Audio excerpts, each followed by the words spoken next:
Thank you very much. We had a very, very productive meeting, and I think we've come a long way. I'll discuss that in a second, but first I imagine you've all seen the incredible job growth, 312,000 jobs, which took everybody by surprise. Estimates range from 160 to 180,000, and this really took people by surprise. This is a great number. I think it has a lot to do with the factories and with the companies that are moving back into the United States who have left, and now they're coming back to us instead of being in other countries. I can't tell you what that does to other countries, but I'm the president of this country. So 312,000 jobs was a tremendous number, and obviously having a big impact on the stock market today. And I do want people to remember that we've had a tremendous success, despite the fact that I'm in the midst of negotiating incredible trade deals for our country that should have been negotiated many years ago by both parties, to be honest. But many years ago, we are doing very well in our negotiation with China.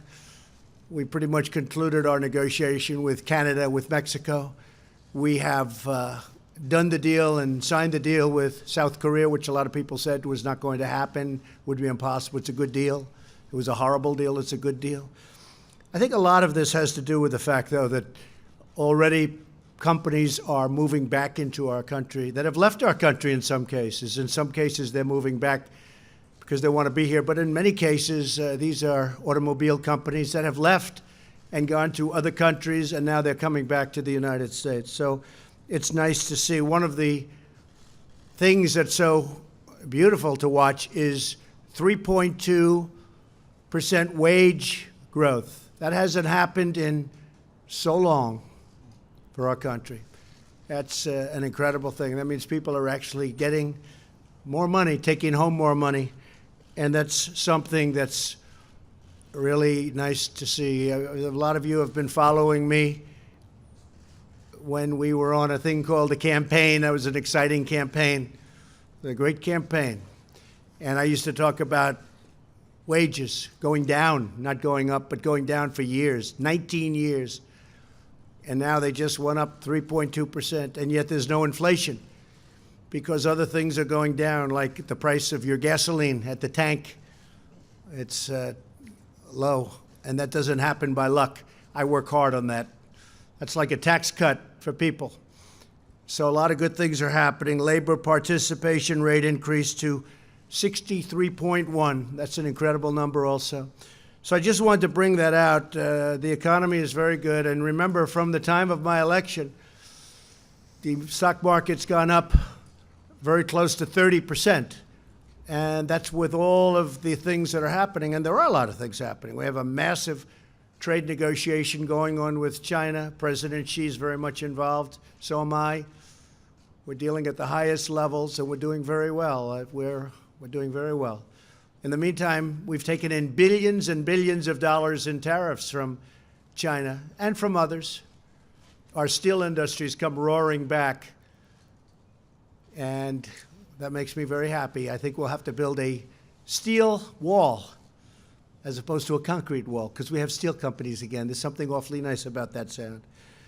So we had a productive meeting today with Speaker Pelosi and Senator Schumer. I thought it was really a very, very good meeting. We're all on the same path in terms of wanting to get government open. We're going to be meeting. I've designated a group, and we're going to be meeting over the weekend, that group, to determine what we're going to do about the border. Really, I want to thank a lot of the Border Patrol people and ICE people who came up yesterday. They had a tremendous impact on, I think, a lot of Democrats, frankly, but a lot of people, because they were able to lay out exactly what the problem is. And one of the problems described to me as an example, your ports of entry. We're going to agree with Chuck and Nancy and Steny and Dick Durbin was there. We're going to agree that, and we want to, make the ports bigger, more powerful, able to handle more traffic, have very, very powerful drug equipment there. So they make very good stuff now. We don't have it because of budgets and other reasons, but we're going to make our ports of entry very powerful, very strong. We're going to have the best drug-finding equipment anywhere in the world. They make it much better today than they made it even 2 years ago. And I explained to him the problem is, though, we can have a wonderful port of entry, but you have 2,000 miles of border between the United States and Mexico. And if you take a look and you see, like we do, through certain technology, including cameras in airplanes, not just drones, you'll see vast numbers of vehicles driving through the desert and entering where you don't have a very powerful fence or a wall. That happened this week, where a wonderful young police officer, I spoke to his wife yesterday, where he was shot, viciously shot, for simply stopping a person that came over the border illegally. Got shot, killed, and took the most beautiful picture just hours before, a Christmas picture. We don't want that happening. But I was explained to, and I explained to people, because it's really common sense. So you have ports of entry, and we have great security at the ports of entry. And then you may have fencing or walls up and down, left and right, east and west, but they stop because we don't have proper border security. These people have vehicles, and they drive to the right. They're not going through where we have great Border Patrol officers and ICE officers and military now. I tell you, the military has done a fantastic job. They don't stop. They go right to the easiest part and the weakest part, sometimes out in desert, but you have miles and miles and miles of unprotected area. And you can see where they drive over. You even have people walking that trek, and that's a very dangerous trek. And they bring children, or even worse, they use children. You know, children are the biggest beneficiaries of what we want to do. Children are hurt more than anybody else.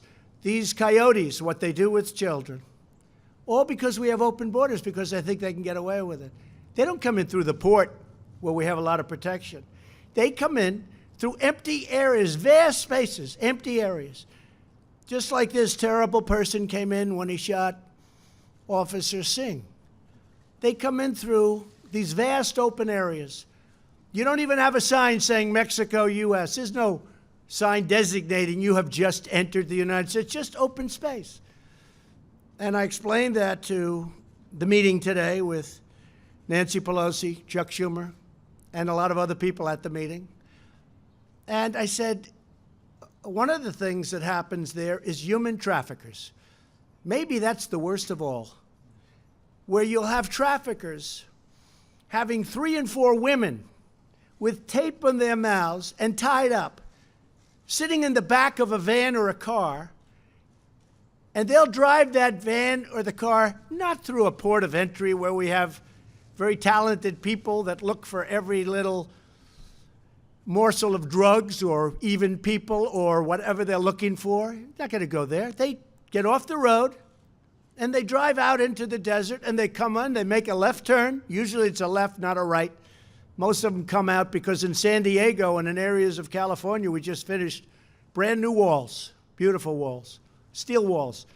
And they wanted them badly. They were asking us. That's why we did it there.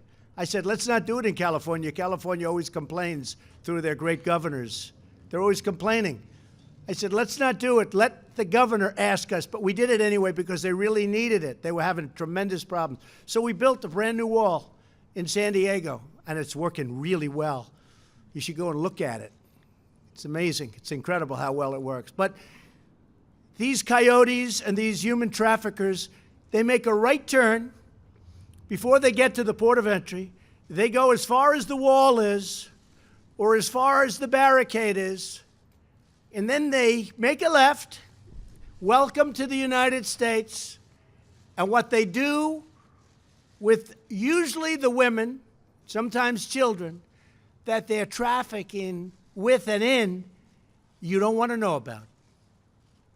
So the only way you're going to stop that is by having a solid steel structure or concrete structure, whether it's a wall or some form of very powerful steel. Now, the steel is actually more expensive than the concrete, but I think we're probably talking about steel because I really feel the other side feels better about it. And I can understand what they're saying. It is more expensive. We mentioned the price that we want $5.6 billion very strongly, because numbers are thrown around, 1.6, 2.1, 2.5. This is national security we're talking about. We're not talking about games. We're talking about national security. This should have been done by all of the presidents that preceded me, and they all know it. Some of them have told me that we should have done it. So we're not playing games. We have to do it. And just remember human traffickers. Remember drugs. The drugs are pouring into this country. They don't go through the ports of entry. When they do, they sometimes get caught. When we finish, and the Democrats do want this, they want ports of entry strengthened, and I want to do that too. In fact, we have it down. It's about $400 million, and we can have the best equipment in the world. Now what they'll do, if we have the protection and we have strong ports of entry with this incredible drug-finding equipment, I don't know what they're going to do, because they're not coming in through past the steel gates or the steel walls or the concrete walls, depending on what's happening, because we are meeting this weekend. We have a group. I've set up a group. They are going to tell us who their group of experts and probably people in the Senate and congressmen and women are going to come. And we have 3. I said, give us 3. Then I said, you know what? Send over 9 or 6 or 3 or 2. Doesn't matter. Send over whoever you want. But it's common sense. So now when they make that turn, they make it, and now all of a sudden they can't go any further, and they have to go back. And that's going to stop the caravans for 2 reasons. Number one, they're not going to be able to get through. But when they realize they can't get through, what's going to happen? They're not going to form, and they're not going to try and come up. And they can apply for asylum, and they can, most importantly, they can apply for citizenship, because the companies that I told you that created these great job numbers, they're incredible job numbers, beyond anybody's expectations. I don't think there was one Wall Street genius, of which I know many of them, but they're not geniuses. There's not one that predicted anywhere close to these job numbers. I thought they were going to be good, but there wasn't one that I saw. So now we have everything so beautifully handled. We need to have, however, we need border security. And all of this security, if we do what I think what the Democrats want, all of the border things that we'll be building will be done right here in the good old USA by steel companies that were practically out of business when I came into office as president, and now they're thriving. You call up the heads of U.S. Steel, and I could name 10 companies. You look at what's going on in the steel industry. It's almost a miracle. It was a dead industry. We need steel for defense. We need steel for a lot of things, steel and aluminum. But those industries were in deep trouble. The steel industry was almost dead, and now it's a very vibrant, vibrant industry. So what I'm going to do is ask, first of all, Mike Pence, Vice President, to say a couple of words, because Mike is, we put together a team of people that will work over the weekend, and they'll be negotiating on the border, on the look, on different things having to do with border security, including at the ports of entry. And I think they're going to be very successful, because I found the Democrats really want to do something. So we're at 5.6, if you look at it, $5.6 billion. But we are able to also, in addition to that, because what we want to do has to be done properly, and we're negotiating very tough prices, very, very tough, because you heard much higher numbers. Those higher numbers were very much a misnomer. You heard 20 and 25 billion in DACA. What happened is when a judge incredibly, because it was an incredibly, I will say wrong decision, In fact, President Obama, when he signed the DACA with the executive order, made a statement to the effect, this isn't going to work. And some judge from the Ninth Circuit, here we go again, upheld it. And then it was upheld by the Ninth Circuit appellate. And now it's going before the United States Supreme Court. And hopefully that will be properly adjudicated, because if it is, talks will begin on larger immigration matters having to do with DACA, having to do with other things. So that is taking place. We may add a few things onto our discussions over the weekend, but I'm going to ask Mike Pence, and then I'll have Leader McCarthy say a few words, and we'll take a couple of questions. But we're very proud of the jobs and the job numbers. That was incredible. And I think I'll be even more proud if we can have great border security for the first time in really the history of our country. The southern border is a dangerous, horrible disaster.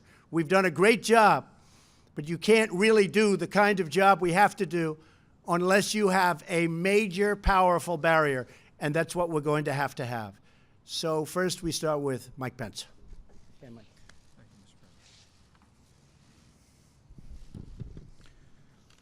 Thank you, Mr. President. We are nearly 2 weeks into a government shutdown, but our nation is also in the midst of a crisis on our southern border. And today, President Trump convened for the second time this week Republican and Democrat leaders from the Congress to address both issues. And we are truly grateful for the candid and constructive dialogue that took place today here at the White House with Speaker Pelosi and Leader Schumer, with our Republican Senate leadership as well. And we look forward to continued dialogue over the course of this weekend. Make no mistake about it, we are in the midst of a crisis at our southern border. Every day, nearly 2,000 people are apprehended or stopped attempting to come into our country that have no lawful claim to be here. Last year alone, 17,000 individuals with previous criminal records were apprehended attempting to come across our southern border. Every day, all across this country, in a single week, 300 Americans lose their lives to the scourge of heroin addiction. 90% of the heroin in this country flows through our southern border. And the human trafficking that the President just described so compellingly. Last month alone, 20,000 minors were brought alone across our border, were interdicted by Border Patrol personnel. You heard the President's passion today here at the podium. And we all, Leader McCarthy and all of the leaders gathered in the Situation Room today, heard the President's passion for the better part of 2 hours. Not just to address a government shutdown, but to address border security and this crisis at our southern border.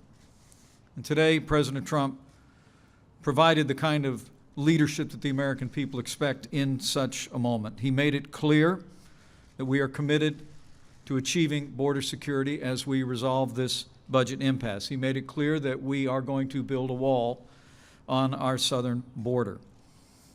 As I said, the conversations were constructive and substantive. And at the close of the meeting, the President directed me and Jared Kushner and Secretary Nielsen to meet with top-level staff of Democrat and Republican leadership in the House and Senate over the course of this weekend and see if we could build on the common ground that we identified in the discussions today. Our aim will be to find a solution, not just simply to end the government shutdown, to provide funding to end the crisis at our southern border, to achieve real border security, and to build a wall on our southern border. And Mr. President, I promise you, as you promised the Republican and Democrat leaderships today, that we will work earnestly over the weekend. We will work in good faith. The American people deserve nothing less, and we enter this weekend and these discussions hopeful. Again, not simply that we will end a budget shutdown, but that we will make finally meaningful progress on securing our southern border to prevent the flow of narcotics, human trafficking, illegal immigration that has so beset our country now for more than a generation. And with the President's leadership and direction, we'll hope to accomplish just that. Thank you, Mike. Thank you very much. Kevin? I came down for the second time this week. Basing on the meeting that we had earlier in the week, I didn't expect the meeting to last very long. It was 2 hours. This was much more productive than we've had in any other time. I think there's places that we can find common ground. The President was very strong what he needs to have happen here. We need border security. We want the government to open. But I found in our discussion, sometimes we're tough, but there is areas that we can find agreement on. That's when the President interjected, that he actually thought what would be best, that he would designate 3 individuals, with the Vice President being the lead, that work through the weekend, build on this progress, and that each leader would also send. The President was very kind to the Speaker. I think you said she could bring twice as many, right?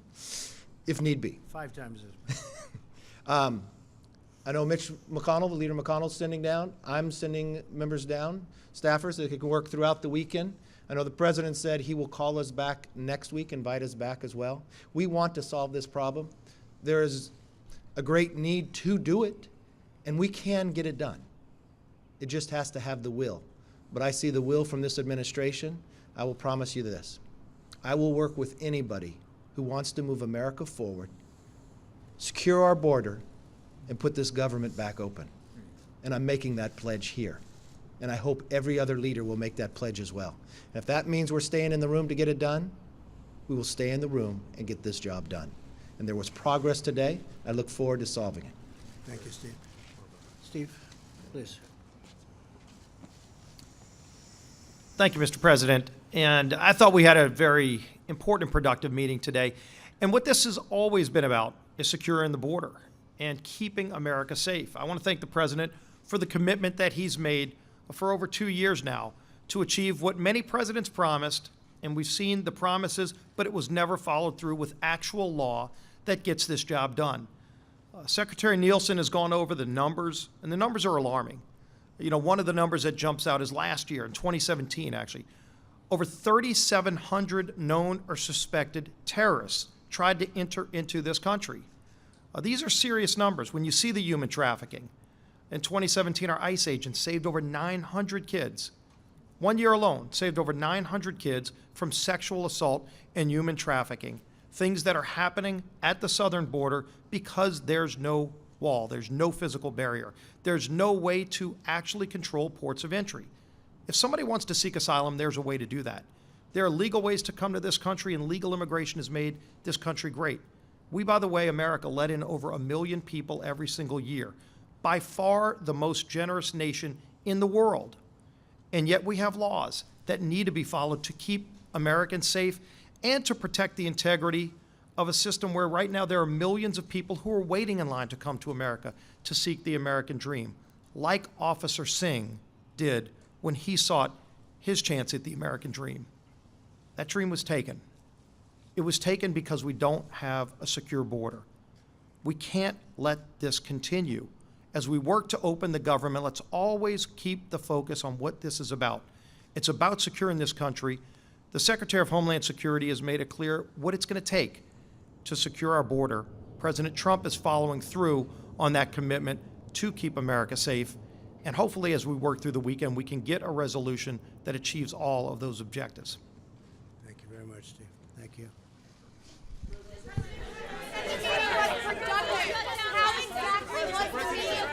Major, go ahead. Sure.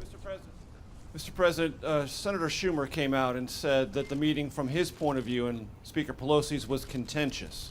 He also said, you said in the meeting, this is him quoting you, I just want to check, that the shutdown could go on for months or even a year or longer. Did you say that? And I is did. that your I did. Is that your assessment of where we are? That. Absolutely, I said that.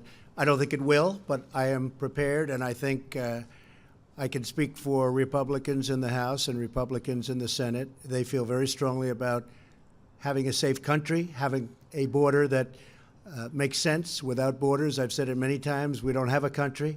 I hope it doesn't go on even beyond a few more days. It really could open very quickly. I told them that bring who you want. We have 3 people. You can ideally bring 3, but you can bring 6, you can bring 9, you can bring 12. And they're going to be working over the weekend. I think it may have been somewhat contentious, but I think it was very productive. I have to say that. And I think he said that too. What was the productive part from your point of view, Mr. President? Did the Democrats move at all in your direction on funding of a border Well, I don't barrier? want to get into that because I don't want to put them in a position where they have to justify anything to a lot of the people that they have to make happy. We want to save lives. We want children to be safe. The children are being decimated. And I'm not talking about necessarily children in our country. I'm talking about wonderful children that are coming up from other places, whether it's Honduras or Guatemala or El Salvador or Mexico or other places. And we have to take care of those children also. We can't let them die on the way up. What's happening to women on those caravans, you're not talking about it, but it's horrible what's happening. If they know it's not going to take place because they can't get through because we have a great border wall or fence or barrier, they're not going to come up and you're not going to have the problem. At the same time, they can apply to come into our country legally like so many people have done.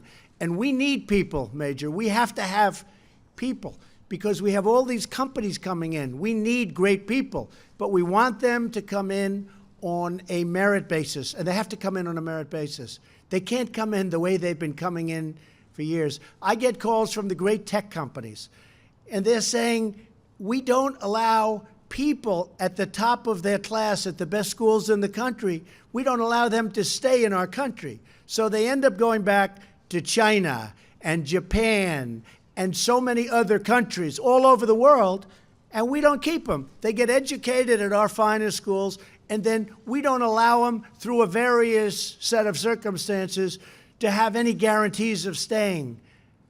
So we lose out on great minds. We can't do that. We have companies that if we don't change that, and we're working on that, and we discussed that with the Democrats, and I think they agree. We're working on that. But we don't want to lose our great companies because we have a ridiculous policy that we won't accept smart people. So call it politically correct or not.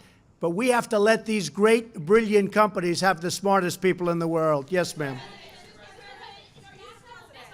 Hold it one at a time, please. Go ahead. Mr. President, why not reopen the government to create more space to have that broader conversation Well, we about think it can go immigration very quickly. reform? No, we won't be opening until it's solved. We think this is a much bigger problem. The border is a much more dangerous problem. It's a much bigger problem. It's a problem of national security. It's a problem of terrorists. You know, I talk about human traffickers. I talk about drugs. I talk about gangs. But a lot of people don't say we have terrorists coming through the southern border because they find that's probably the easiest place to come through. They drive right in and they make a left. Not going to happen. Not going to happen. So we're not going to do that. We won't be doing pieces. We won't be doing it in drips and drabs. And I'll tell you what, I've seen a lot of people over the last week and a half. I've been right in this magnificent structure right behind you. It's called the White House. And I was here on Christmas, and I was here. My family was in Florida. I said, go to Florida. And I didn't even find it to be a lonely place. There's something very special about the White House. But I was here Christmas. I was here on New Year's Eve. And I will tell you, the people that I've spoken with, and I've gotten to meet a lot of people that I wouldn't have met. A lot of people have been coming through the White House and explaining different things and different attitudes.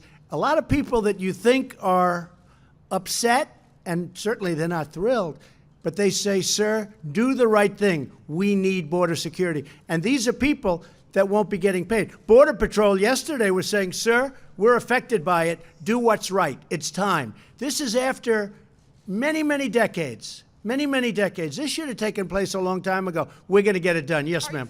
Thank you. 2 questions for you. Was DACA part of the discussions today? And Yeah. also, why did it take this many days for a working group to come together? Why didn't you just hash the details out today? Well, sometimes that's what happens in a negotiation. It does take longer than it should, and sometimes you agree to things that could have been agreed to 2 weeks ago, but that's just the way a negotiation is. I mean, we set out a number, $5.6 billion. We're very firm on a number. We also explained that, as you probably understand, the military is very affected. We may use the military for parts of it. Homeland Security obviously is very affected. We may, in addition to the 5.6, we will use Homeland Security funds. So we have things happening in addition to the 5.6, but we have to get a structure built. Was DACA part of the discussion? Please, So go just ahead. to follow up. Go ahead. Was DACA discussed? Thank you, Mr. President. To follow up on that question, with respect to the DACA program, were you discussing that in terms of a pathway to citizenship being included in the end to the partial government shutdown? Well, we discussed it a long time ago, as you remember. That was when they had this mythical number of $25 billion. But actually, it was $25 billion, but only $1 billion up front.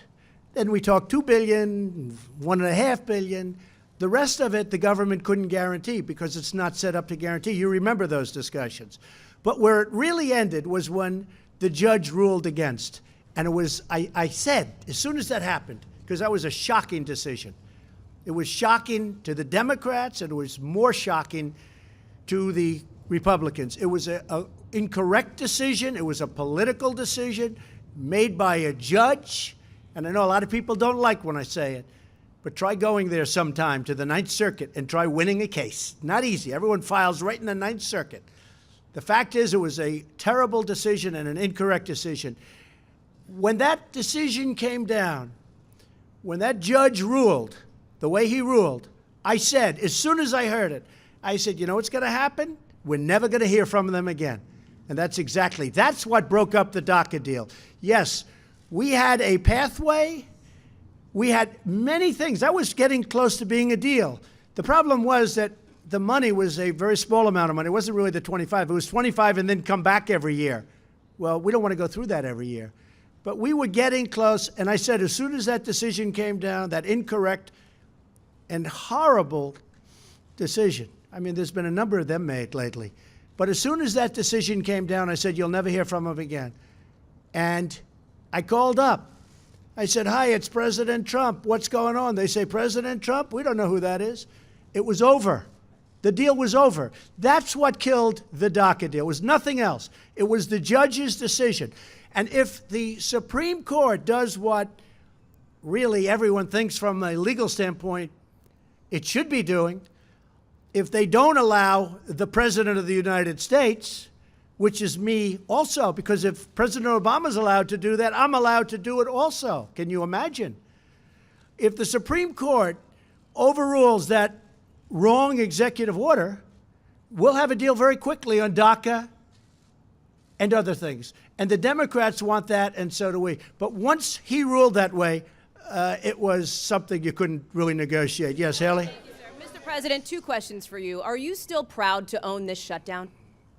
Well, you know, I appreciate the way you say that, but I'm very proud of doing what I'm doing. I don't call it a shutdown.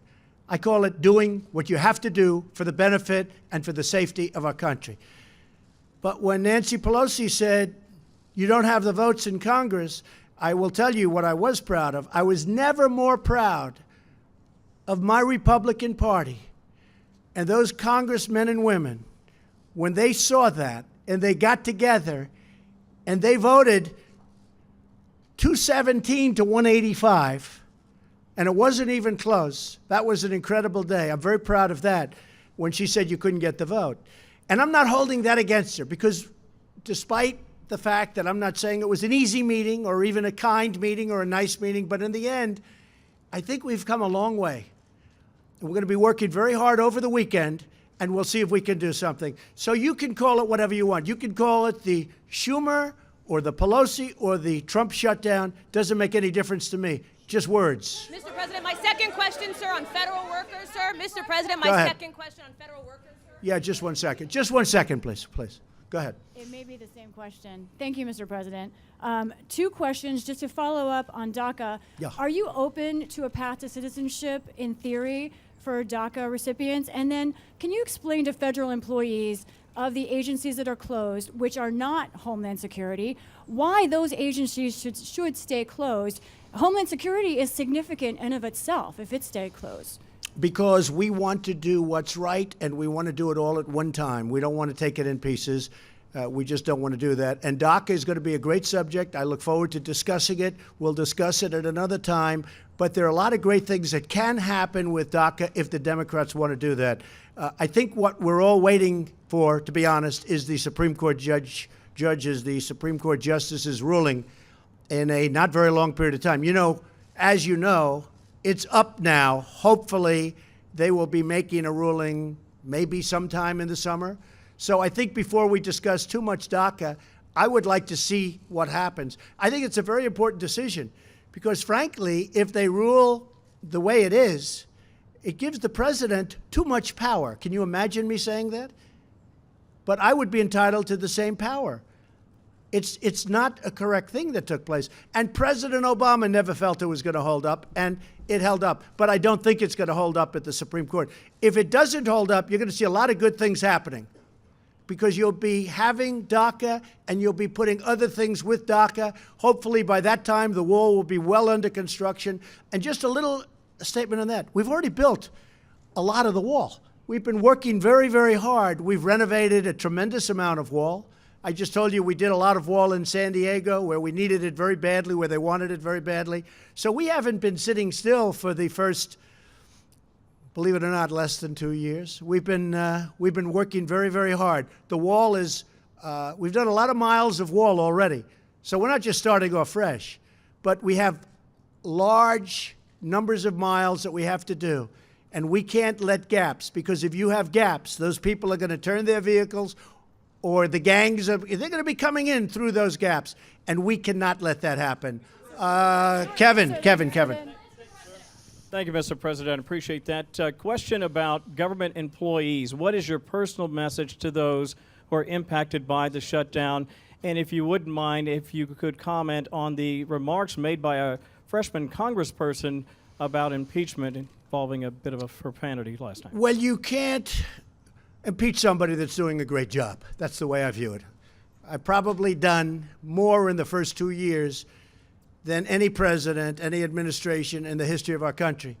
You look at tax cuts, you look at regulations, you look at what we've done for the vets, you look at the rebuilding of the military and the numbers that we're talking about, and many other things. I can give you a list. It's pages long. So I think it's very hard to impeach somebody who's done a great job. That's number one. And we even talked about that today. I said, why don't you use this for impeachment? And Nancy said, we're not looking to impeach you. I said, that's good, Nancy, that's good. But you know what? You don't impeach people when they're doing a good job. And you don't impeach people when there was no collusion, because there was no collusion. You know Russians better than I do, Kevin, okay? There was no collusion. I didn't need Russians to help me win Iowa. I didn't need Russians to help me win the great state of Wisconsin and Michigan and Pennsylvania. I won them because I went there and I campaigned hard. And my opponent didn't go there enough. And she lost a lot of good states, a lot of states that for many, many years, for decades, have gone Democrat. They went Republican. That's why I won, not because of Russia. Your comment about the freshman congressperson's comments specifically about... Well, I thought her comments were disgraceful. This is a person that I don't know. I assume she's new. I think she dishonored herself, and I think she dishonored her family. Using language like that in front of her son and whoever else was there, I thought that was a great dishonor to her and to her family. I thought it was highly disrespectful to the United States of America. Yes. Go ahead. Thank you, Mr. President. Earlier this week, you repeated your claim that through the USMCA, Mexico will be paying That's for right. the wall. Can you describe in detail the specific mechanisms in the trade deal that will Well, you're make going to be Mexico seeing it very pay for the soon. wall? We made a new deal, a new trade deal. NAFTA has been one of the great disasters of all time, probably the worst trade deal ever made, maybe. We lost millions of jobs, thousands and thousands of companies. NAFTA left our country dry. NAFTA was a disaster. I campaigned on either terminating or renegotiating NAFTA. And Bob Lighthizer and Jared Kushner and a whole group of people did an incredible job. They did an incredible job. And now we have a deal that's great for our country. And by the way, good for Mexico, good for Canada also. As you know, it's the three countries. We will be taking in billions and billions of dollars more money for the United States, including jobs, including companies that won't be leaving us anymore and going to Mexico and in some cases Canada to a lesser extent. But we lost 25% of our car business because of NAFTA. NAFTA was a disaster. Now we have the USMCA, it's United States, Mexico, and Canada trade agreement. It's brand new. It's totally different. It makes it very difficult for companies to, incentive-wise, move to other countries. And we will be making billions and billions of dollars a year more money. So why not and use that that is for the wall, paying, though? excuse me, because I didn't have to. That is paying for the wall. Many, many times over. In fact, what we save on the USMCA, the new trade deal we have with Mexico and Canada, what we save on that just with Mexico will pay for the wall many times over just in a period of a year, 2 years, and 3 years. So I view that as absolutely Mexico is paying for the wall, and that's fine. Will you be pressuring Putin? Yes, ma'am. Go. You ran your campaign promising supporters that Mexico is going to pay for the here wall we and that go the wall again. was going to be made of concrete. You just said earlier that the wall could be made of steel, and right now our government is shut down over a demand from your administration that the American taxpayer pay for the wall. So how can you say you're not failing on that promise to your supporters? Very nice question, so beautifully asked, even though I just answered it. You didn't Look, answer. let me The just tell you, USMCA excuse has me, not even excuse passed me, Congress excuse me, yet, you sir. ready? Are you ready? I just told you that we just made a trade deal, and we will take in billions and billions of dollars, far more than the cost of the wall. The wall is peanuts compared to what the value of this trade deal is to the United States. As far as concrete, I said I was going to build a wall. I never said, I'm going to build a concrete. I said I'm going to build a wall. You said Just so concrete. you don't, because I know you're not into the construction business, you don't understand something. We now have a great steel business that's rebuilt in the United States. Steel is stronger than concrete. If I build this wall or fence or anything the Democrats need to call it, because I'm not into names, I'm into production. I'm into something that works. If I build a steel wall rather than a concrete wall, it will actually be stronger than a concrete. Steel is stronger than concrete, okay? In case you could check it out. Listen, if I build a wall and the wall is made out of steel instead of concrete, I think people will like that. And here's the other good thing. I'll have it done by the United States Steel Corporation, by companies in our country that are now powerful, great companies again. And they become powerful over the last 2 years because of me and because of our trade policies. So if I have a steel wall, or you could call it a steel fence, but it'll be more powerful than any of the concrete walls that we're talking about. It's possible that it will look better. And one of the things, I think you have seen this, that's very important for us, very, very important, in speaking to Border Patrol, ICE, and actually local law enforcement, and even military, they want to be able to see through it. You can't really see through a concrete wall. They want to be able to see who's on the other side of the wall. Because if they're here and you have about a 12-inch concrete wall and you have people on the other side, but you can't see what's over there, it's very dangerous. They want to be able to see through the wall. A see-through wall made out of steel is far stronger than a concrete wall. So I'm very happy with it. I think, I'm not sure, but I think that's what the Democrats prefer. And if it can get them there, I'm okay. It actually will be a more powerful wall, and it will be a more beautiful wall than having a concrete wall. So if the new trade deal, Mr. President, Jeff, Mr. Jeff, President, go ahead. if the new trade deal is going to pay Mr. President, Go ahead. you Go ahead, Jeff. you mentioned China, sir, in your remarks. Are you concerned about the words and the actions of Apple this week with regard to revenue?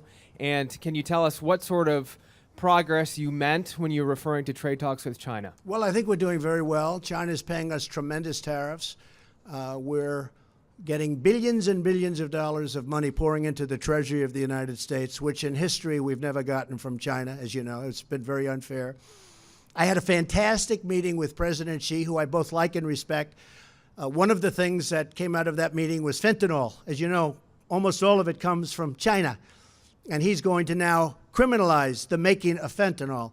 And unlike our country, they have unbelievably strong prohibitions about drugs. It was not on their list. They view it as I guess, as some kind of a commercial product. Now they view it as something that's very dangerous. They're going to be changing their laws to make fentanyl a criminal process if you're making fentanyl. If they do that, you know what their ultimate is. It's called the death penalty. I think that could have a tremendous, and I thanked President Xi very much. It was the first question I said to him when we started the trade talks in Argentina.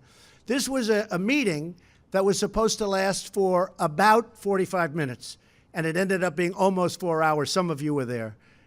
It was a great meeting. We'll see what happens. You never know with a deal.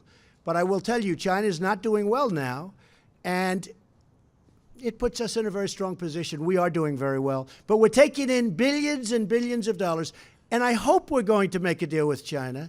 And if we don't, they're paying us tens of billions of dollars worth of tariffs. Not the worst thing in the world. But I think we will make a deal with China. I really think they want to. I think they sort of have to.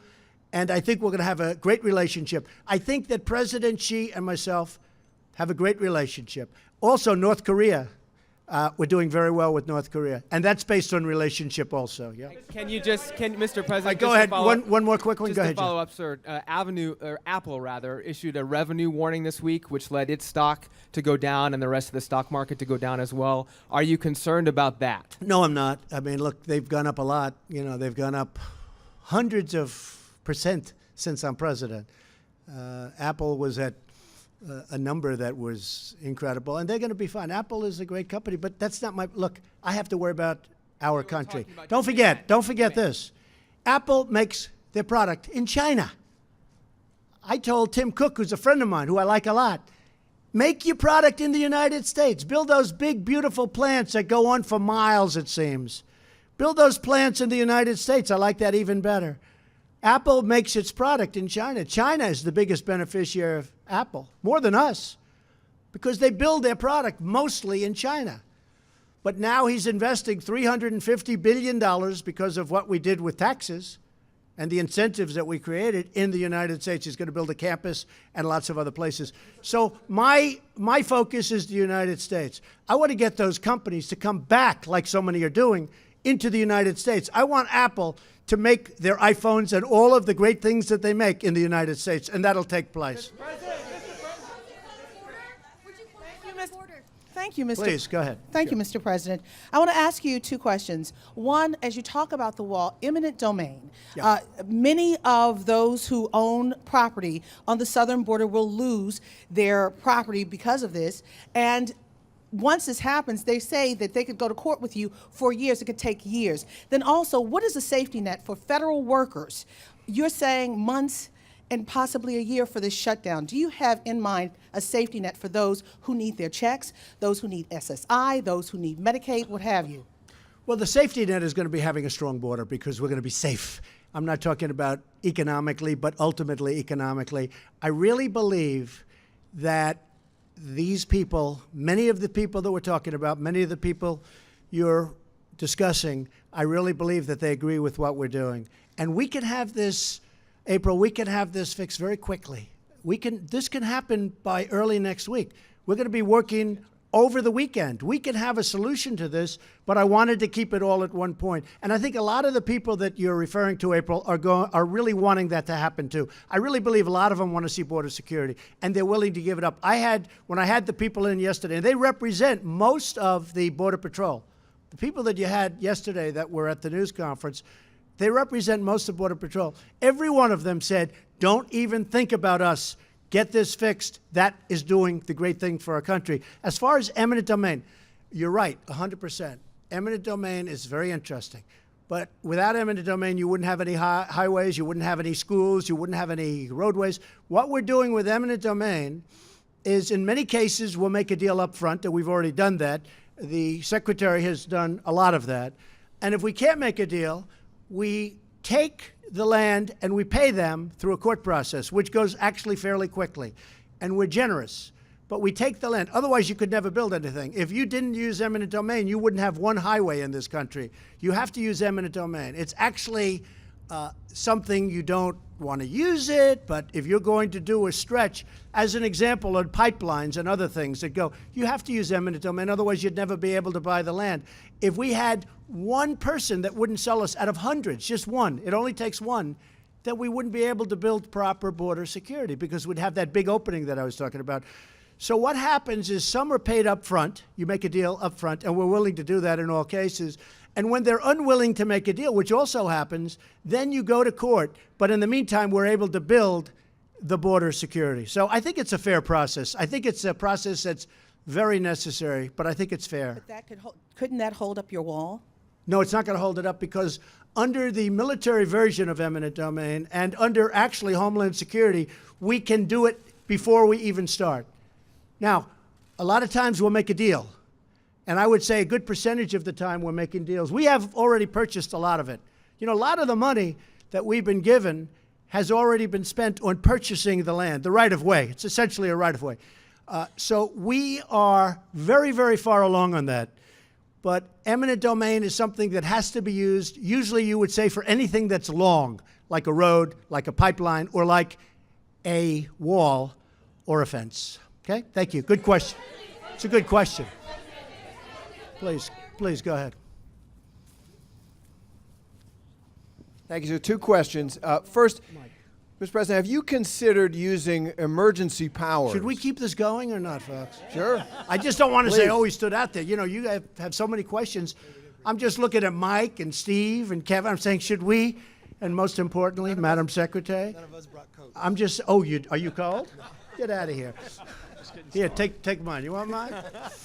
No, I'm just saying, should we keep this going a little bit Please. longer? Yes, indeed. Go ahead. So, first, Let me know when you get tired. I'm not. Have you considered using emergency powers to grant yourself authorities to build this wall without congressional approval? And second, Yes, on I have. Mexico, you have. Yes, I have. And I can do it if I want. So you don't need congressional approval to build the No, wall? we can use them, absolutely. We can call a national emergency because of the security of our country, absolutely. No, we can do it. I haven't done it. I may do it. But we can call a national emergency and build it very quickly. And it's another way of doing it. But if we can do it through a negotiated process, we're giving that a shot. So is that a threat hanging over the Democrats? I never threaten anybody. But I am allowed to do that, yes. Second question. Called a national emergency. On Mexico, the benefits from that trade deal are going to go to private companies, private citizens. So you're talking about tax revenues. They're going to pay tremendous tax. So it's American taxpayers. I'll give you an example. When a company was going to leave for Mexico, or Canada, but for Mexico, because we lost tremendous amounts of our car business, like 25%, to Mexico. If they stay, all of those taxes that they have been paying, real estate taxes, sales taxes, employer taxes, tremendous taxes that nobody even understands they pay. They're tremendous. Income taxes, federal income taxes, state income taxes in some cases. All of those taxes stay with us. The wall is, it's great, but the USMCA, which gives a disincentive for companies to leave, it's a tremendous disincentive. Anybody that leaves after this deal is done, look, it's one of the primary reasons that I like it, because I can live pre-NAFTA too. The only thing I can't live with is NAFTA. I can live pre-NAFTA, before NAFTA, before everybody left New England and left all of the different places, Ohio, Pennsylvania. I mean, you still have empty steel factories all over the place and other factories. I can live pre-NAFTA very easily. But the only thing I'm not living with is NAFTA. That was one of the worst trade deals ever made. So those are American taxpayer dollars, which you consider essentially Mexico paying for the wall. Well, many, many times over. Look, the USMCA will make, in the form that we right now are losing, approximately 100, hard to believe, and this doesn't include the drugs pouring in, which is probably a much higher number than anybody would even know, in addition to destroying lives and families so horribly. We are losing close to $100 billion a year on trade with Mexico for many years. Not only that, they have a tax of 17%. We don't have a tax.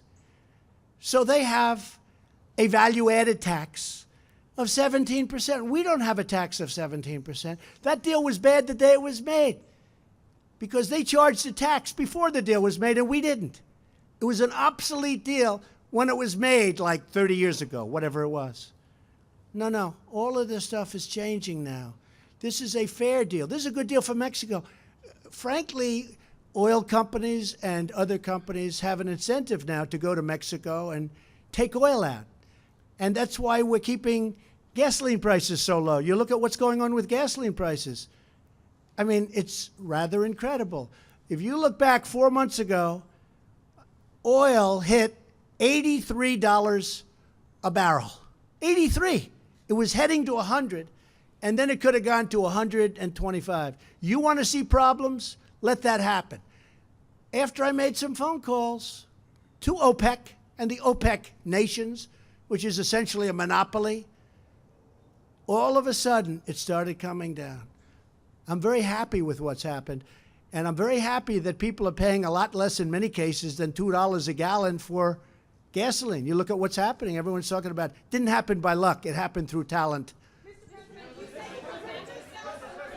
Go ahead. If this shutdown, sir, does last, since you said you'd come back for that second question, months or years, I want to understand how you expect federal workers to last that long without getting a paycheck, specifically since your cabinet members. I don't think it will. I'm prepared. Sir, your cabinet members are set to get raises tomorrow. How is that fair? We'll have to talk to the cabinet members then, okay? I'm sure they don't even know that. Will you ask them to give that money back? Let me just tell you this. It's very important that we have great border security. I think it's going to be over with sooner than people think. But I will do whatever we have to do. If we have to stay out for a very long period of time, we're going to do that. And many of those people, maybe even most of those people, that really have not been and will not be getting their money in at this moment, those people, in many cases, are the biggest fan of what we're doing. How do you know that, sir? All right, do you have evidence to please, support Major, that? go ahead. Follow up on that, Mr. President. The $10,000 raise that your cabinet members and senior administration officials are due to receive starting tomorrow, will you ask them not to accept that, at least during the shutdown itself? Well, I might consider that. You know, that's something I may consider. That's a very good question. Okay, who else is out there? Mike, who do you see out there that's always been very fair to us? Is there a commitment? Are you committing to that, Mr. President? Mr. President, are you committing to that? Go ahead. Yeah, good. Go ahead. Go ahead. Thank you. No, that's right. Right? All right. Thank you, Mr. Vice President. Mike likes you. Yeah. Thank you, sir. Mike highly recommended you. Watch. This will be the killer of them all. Go ahead. Well, two questions, if that's all right. First one is kind of a follow-up for that.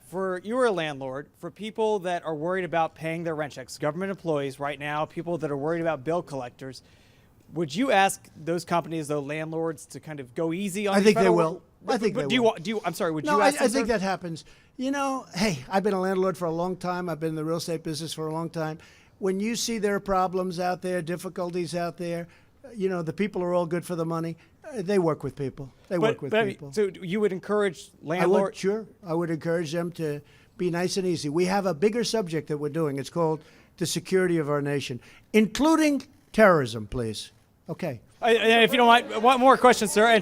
But if you don't mind, go ahead, please. Go ahead. Okay, thank you, sir. Go ahead. No, come on. Okay, sorry. Excuse me. Thank you, Mr. President. Thank you. I had a question about the terrorism. I wanted to ask, who are these individuals who are being captured terrorists? Are they people on the watch list? Are they from travel banned countries? A second question I wanted to ask, why is Senator Mitch McConnell not here? Why was he not invited? Oh, he's to been this? great. He's been really fantastic. Mitch McConnell, first of all, he was here. He was with us for hours at the meeting. Why is he not here here in the Because Rose he's Garden right now? running the Senate. I mean, Mitch McConnell has been fantastic. He has been really great. He's right at the top of everything that we're doing, and he's really been fantastic. Kirsten, do you want to answer that question about the terrorists? Sure. So obviously I can't get into classified information, but what we do know is we've stopped, CBP has stopped over 3,000 what we call special interest aliens trying to come into the country on the southern border. Those are aliens who the intel community has identified are of concern. They either have travel patterns that are identified as terrorist travel patterns, or they have known or suspected ties to terrorism.